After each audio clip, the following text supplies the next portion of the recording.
নির্বাচনে নির্ঘণ্টা প্রকাশ হতেই নদিয়া জেলার বিভিন্ন প্রান্তে ইতিমধ্যে নির্বাচনী ভোট প্রচারে নেমে পড়েছে তৃণমূলের মনোনীত প্রার্থীরা। ঠিক তেমনই নদিয়ার উত্তর পশ্চিম বিধানসভার তৃণমূল প্রার্থী তাপস ঘোষ আজ সকাল সকাল কালী মন্দিরে পুজো দিয়ে নেমে পড়লেন।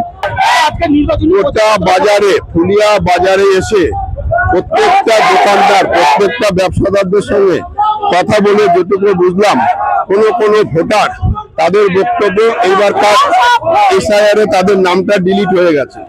তা আমি তাদেরকে প্রশ্ন করলাম কেন ডিলিট হলো, কারা ডিলিট করলো, কোনো বিজেপি করেছে চক্রান্ত করে?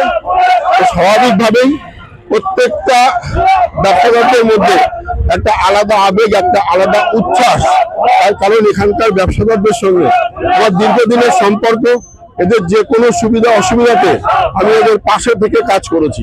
স্বাভাবিকভাবেই আমার দৃঢ় বিশ্বাস, আমার আশা যে এই গোটা ফুলিয়ার ব্যবসাদাররা তৃণমূল কংগ্রেস মমতা বন্দ্যোপাধ্যায়ের প্রতি আস্থা রেখে আমাকেই নির্বাচনে ভোটটা দেবে।